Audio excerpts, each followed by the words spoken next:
예, 여론조사 전문가 배종찬 인사이트K 소장 나오셨는데 네네. 윤석열 대통령 취임 6개월을 맞아서 방송 3사가 일제히 여론조사를 했지요. 그거 좀 살펴보고 네. 오늘 또 갤럽 여론조사 나오는 건데 이태원 참사 정부 대응과 관련해서도 궁금한데 네. 먼저 갤럽 조사부터 좀 소개를 해주시겠습니까? 네, 갤럽 조사입니다. 갤럽 조사는 8일부터 이제 10일까지 화수목 실시된 조사고요. 자세한 사항은 자체 조사니까 중앙선거여론조사 심의위원회 홈페이지에서 확인 가능합니다. 윤석열 대통령이 대통령으로서 직무를 잘 수행하고 있는지 잘못 수행하고 있는지 물어봤는데요. 잘하고 있다는 긍정평가 30%로 직전 조사보다는 1%포인트 올라갔습니다. 예. 부정평가는 62%로 직전 조사보다는 1%포인트 내려왔습니다. 그래서 많은 분들이 이 조사 결과를 보면서 1%포인트 올라가고 또 부정평가는 내려왔네. 뭐 이태원 참사도 있고 이상민 장관 경질도 안 하고 있는데 왜 올라갔을까? 예. 저는 이게 또 다른 흐름을 봅니다.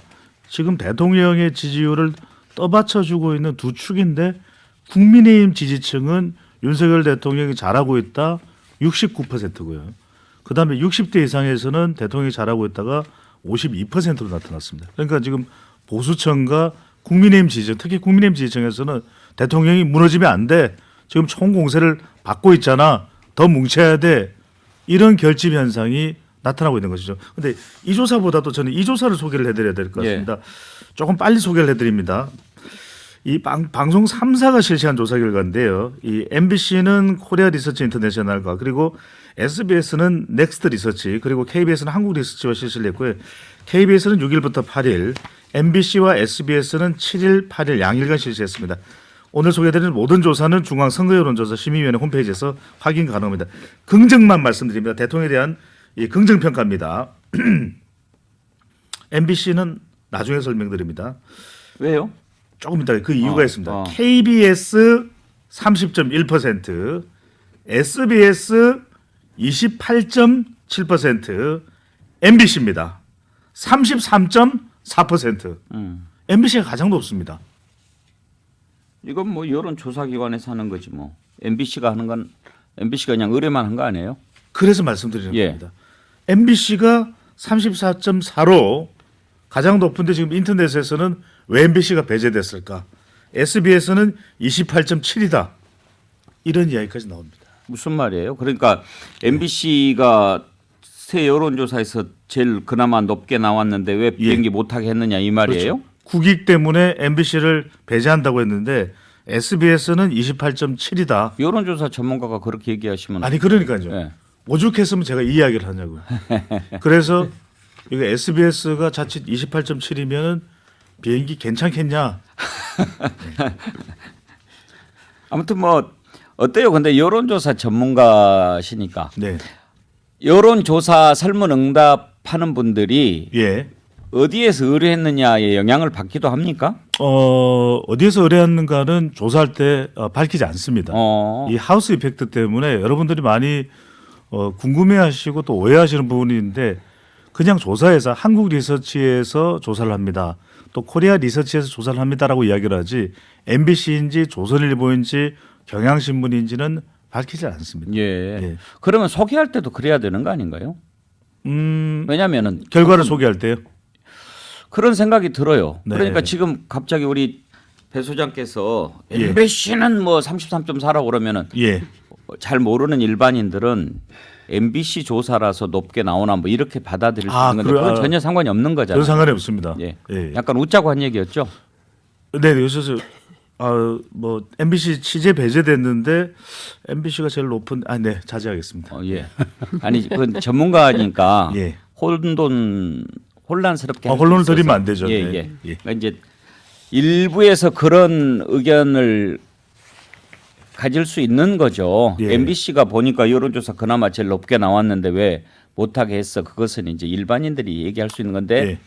일반인들의 그런 생각은 잘못된 거다라고 지적을 해주셔야죠. 전문가시니까. 그렇죠. 네네. 그런 그러니까 설문조사 할 때, 여론조사 할 때 의뢰한 곳은 밝히지 않는다. 밝히지 않습니다. 예. 네. 그러니까 이제 전혀 영향을 안 받는 거죠. 예. 그럼 왜 이렇게 조금씩 차이가 납니까? 그래서 이제 오차 범위라고 봐야 되겠죠.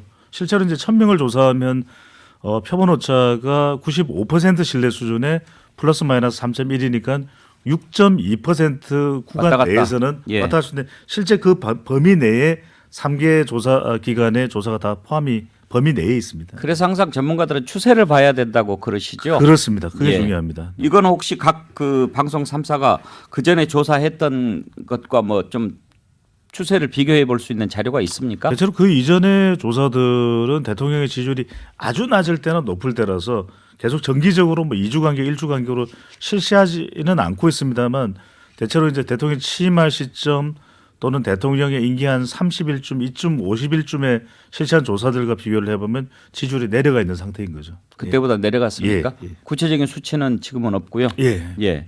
그리고 또 어떤 내용들 조사가 있습니까? 이태원 참사에 대한 정부의 대응 부분입니다.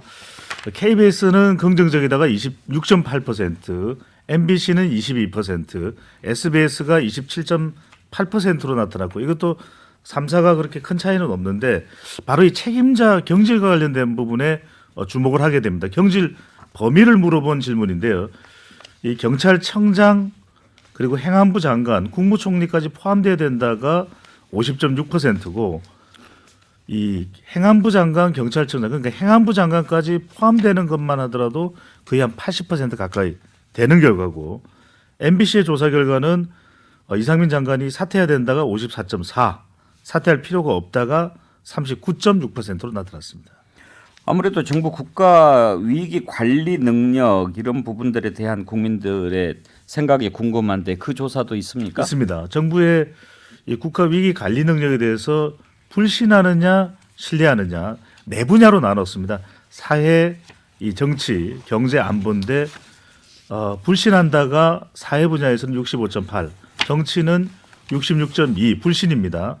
경제는 64.3%, 안보는 58.4%로 나타났습니다. 이 경제도 그렇고 정치도 그렇고 이렇게 위기 관리되다가는 참사가 일어나겠다. 이런 정도의 수치입니다. 국가 위기 관리 능력과 관련해서 이념 성향별로 물어봤더니 보수층에서도 신뢰가 54.6인데 불신이 43.4%로 나타났습니다. 이게 6개월 지금 취임 6개월 맞아서 한 조사잖아요. 네. 그러면 그 전에 다른 대통령들은 6개월 때 여론이 국정 지지율이 취임 당시하고 비교해서 어땠는가 하는 것도 궁금한데 그런 것도 좀 소개를 해 주시겠습니까? 그렇습니다. 역대 대통령들하고 비교를 해보면 취임 6개월 시점에서 이 지지율이 가장 높았던 순서대로 한번 볼까요? 예. 이명박 대통령 때부터. 이명박 대통령이 24%였고요. 그 다음에 아니 이명박 대통령이 취임 때는 얼마였습니까? 취임 때는 52%였던 52%였고 이명박 전 대통령이 6개월에는 24%고요. 거의 절반이군요. 예. 이때는 광우병 사태가 가장 큰 있었죠. 영향을 미쳤다고 봐야 되겠죠. 예. 그리고 다음으로 이제 노무현 대통령은 60%였던 예. 취임 때가 6개월에 29%로 여기도 반토막 났네요. 그렇습니다. 6개월 만에? 예. 뭐죠? 당시에 뭐 검사와의 대화도 있었고 상당히 좀 이 여야 간의 갈등 구조 이 부분이 또 노무현 전 대통령에 큰 영향을 미쳤고요. 그런데 박근혜 전 대통령이 좀 주목을 해볼 필요가 있는 것이 예. 보수 정당의 이 소속이니까요. 박근혜 전 대통령 취임 때 44%였는데 6개월에 60%로 많이 올라갔네요. 지지율이 더 올라갔습니다. 그리고 문재인 전 대통령은 취임 때 워낙 높았으니까 84%였던 지지율이 6개월 뒤에도 여전히 낮아졌지만 높은 지지율이 75%로 나타났습니다. 문재인 전 대통령이 높았는데 박근혜 전 대통령이 거의 유일하게 6개월 됐을 때 취임 당시보다 더 높았네요. 그렇죠. 이때 뭐 해외 최수영 컨설턴트 네, 이때는 뭐였어요? 그러니까 악재도 많았어요. 사실 취임하자마자 첫 순방에 나서서 윤창중 사건이 있었죠. 예. 그래서 그때 굉장히 뭐 흔들리고 근데 제가 기억에 이제 6개월 이 타이밍이 이제 갔다 그 저도의 추억이라는 걸 기억하실 겁니다. 그러니까 여름 휴가를 다녀오셔가지고 대폭 쇄신했어요. 청와대 3분의 1 다 바꾸고 그러면서 당시에 이제 그 의제를 집중했어요. 연금 개혁이라든가 그다음에 무슨 뭐 말하자면 인기 없는 정책도 밀어붙이는 그런 이제 상황이어서 대통령의 그립감도 있었고 그다음에 뭔가 하겠다는 의지들이 국민들이 제대로 봐주신 거예요. 그러니까 저희도 초반에 굉장히 악재가 많았었죠. 그래서 초반에 뭐 일도 못 해보고 흔들리는 건 아니었는데 그야말로 인사로 쇄신하면서 그 휴가를 가신 지가 이제 취임 이후 6개월 정도 지났을 때였거든요. 그러니까 정말 그때부터 쇄신 동력을 다잡는 게 그게 국민들 눈에 많은 점수가 받으셨나 봅니다. 네. 박지정 교수, 우리나라가 대통령 5년 단임제다 보니까 네네. 윤석열 대통령 표현대로 대통령 처음 하는 거잖아요. 네네. 처음 그 6개월이 참 중요한 것 같은데, 예를 들어 4년 중임이라면 두 번째 때는 이제 해본 경험이 있어서 어떻게 해야 될지 국가 운영에 대한 방향도 좀 새로 세울 수 있고, 이 처음 6개월이 거의 그 5년 임기의 어떤 그 시험대라고 그럴까요? 거의 그런 성격이 좀 있지요. 그렇죠. 이제 첫 번째는 대통령이 집권하면 국정 목표를 내세웁니다. 또 우리 국민들은 거기에 대해서 기대치를 가지고 있습니다. 문재인은 어떻게 할 것 같아?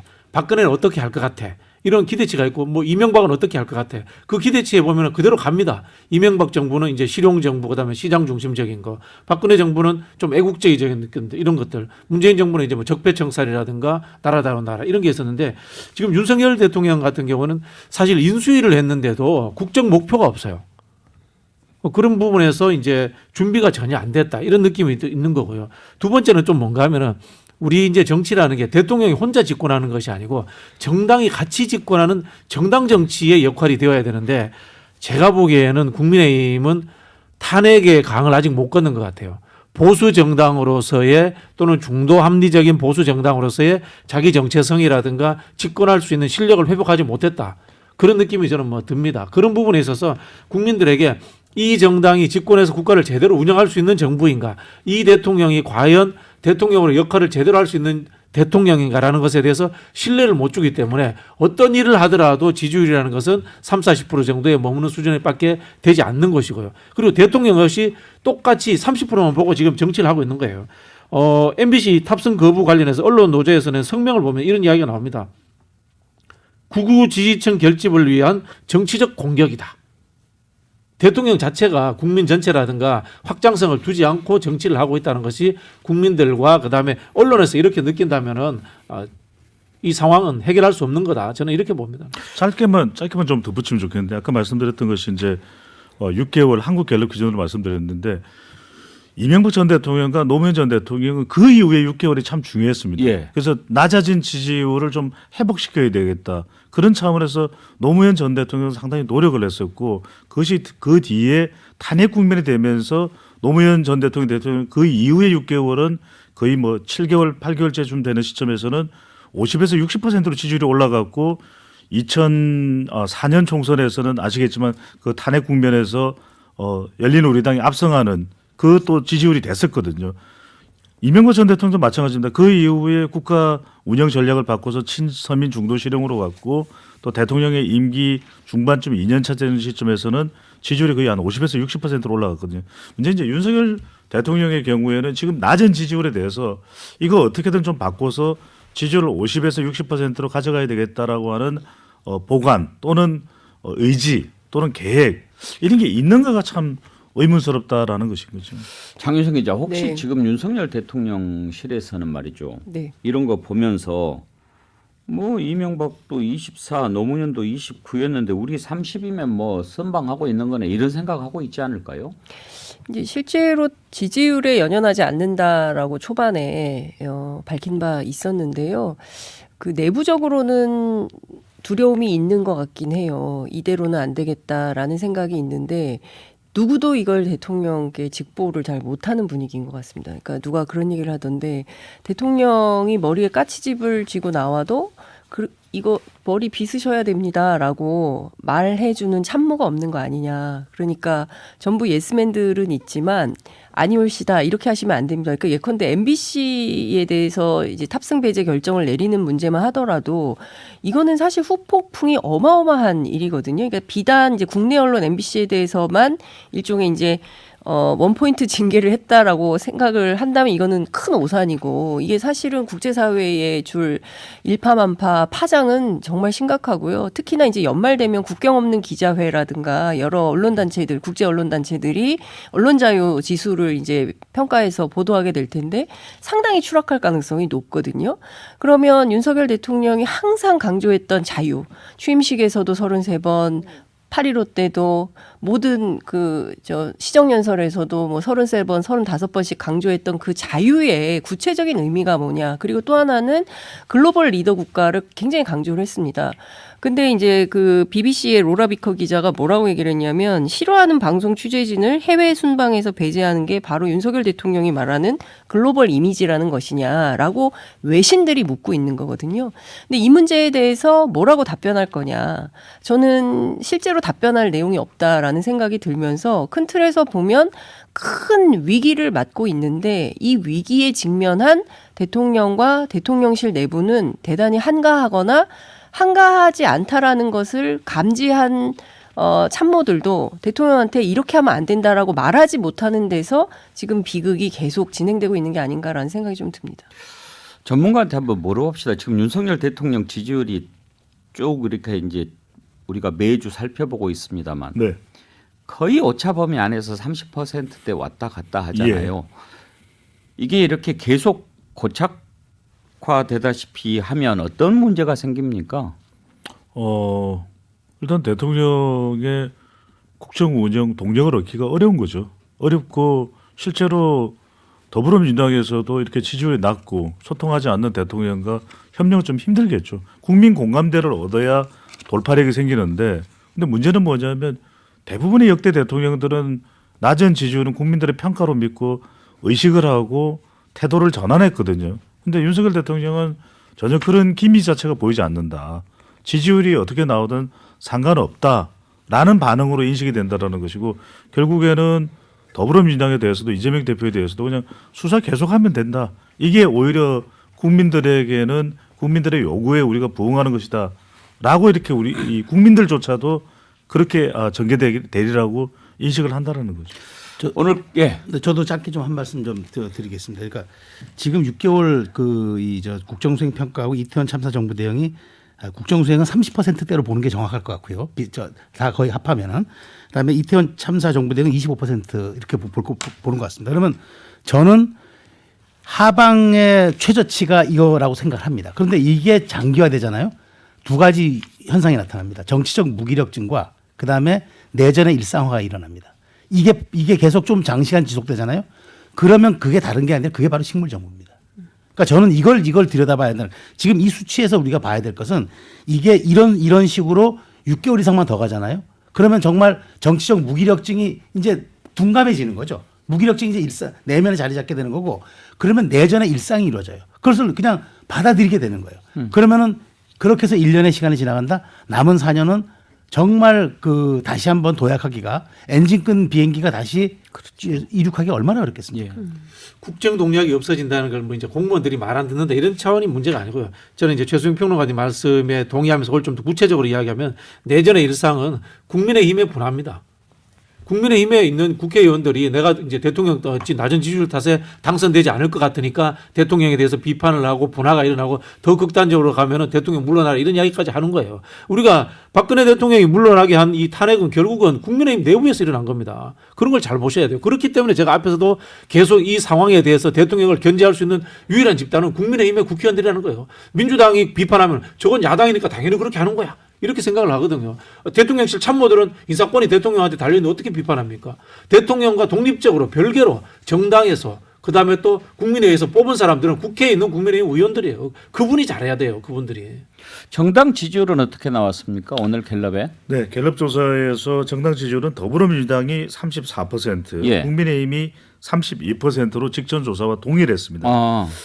근데 이제 방금 전에 이 박진영 교수님 말씀에 제가 조금 더 덧붙일 내용은 뭐냐면 국민의힘의 분열이 일어난다. 저는 그거 잘 모르겠어요. 그게 가능할지 어떨지 실제로 그런 생산적인 분화가 이루어진다면 오히려 우리가 긍정적인 기대도 할 수 있겠지만 저는 그렇게 쉽게 보지 않는 것이 국민의힘 지지층에서는 아까 말씀드렸죠. 윤석열 대통령 지지율이 69% 거의 70%예요. 저는 가장 심각한 것은 국민의 분화가 일어나고 있다. 국민의 분화는 뭐냐? 윤석열 대통령이냐 이재명 대표냐. 그래서 이재명 대표에 대한 이 수사가 계속 진행되고 있고 더 구체화되고 있고 더 강력해지고 있고 그러면 국민의힘 지지층에서는 지금 거의 70%가 윤석열 대통령 잘하고 있다. 그럼 이 부분에 대해서 중도층이나 또는 더불어민주당 지지층에서는 납득이 될까요? 전혀 납득이 안 됩니다. 그럼 저는 완전히 국민 자체도 지금 현재 국정 운영 상태에서는 완전히 이분화되는 저는 이게 더 심각한 거죠. 고슴도치님이 국민의힘도 민주당도 지긋지긋하다 뭐 이런 의견 주셨는데 아까 그 갤럽 여론조사에서 지지하는 정당 없으면 얼마나 나왔습니까? 지지하는 정당이 없다는 것은 이제 무당층인데요. 27%로 나타났습니다. 27%? 예.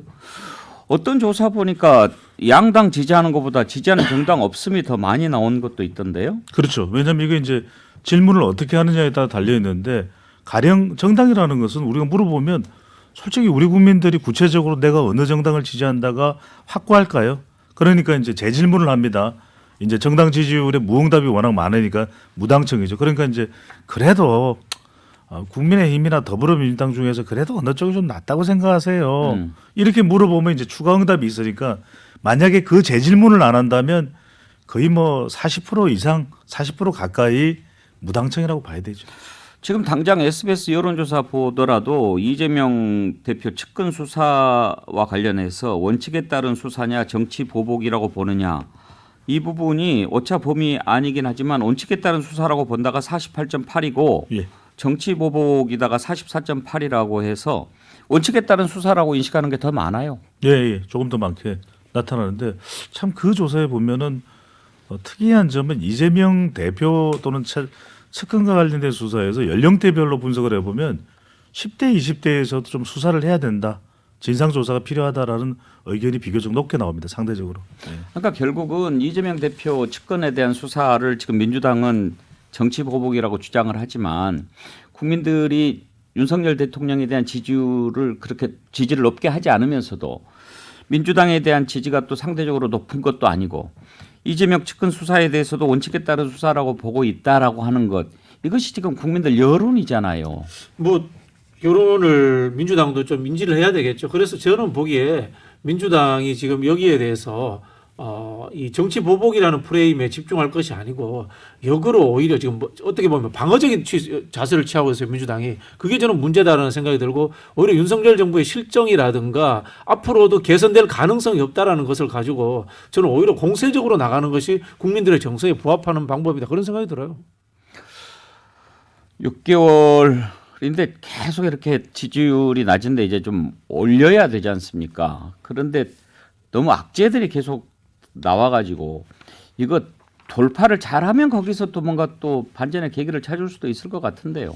그 돌파할 수 있을 만한 묘수가 뭐가 있을까를 물어보면 별로 그런 것은 없다. 그러니까 특히 경제가 굉장히 어렵고 부동산 문제가 상당히 심각해질 수 있다라는 전망들이 나옵니다. 정치권 안에서. 그래서 아마도 내년 봄 이사철 앞두고 그 영끌해서 집 산 젊은이들의 이 이자 부담이 커지면 그때 어떤 사태가 벌어질지 모른다라는 얘기가 하나가 나오고요. 또 하나는 지금 정리해고 뭐 이런 얘기들이 또 나오고 있거든요. 그렇기 때문에 전반적으로 경제가 매우 어려워지면 정권에게 상당히 큰 부담이 되기 때문에 근데 이와 관련해서 윤석열 정부의 보관이나 묘안이라는 게 별로 없어 보인다라는 그 전망들이 좀 나오는 것 같습니다.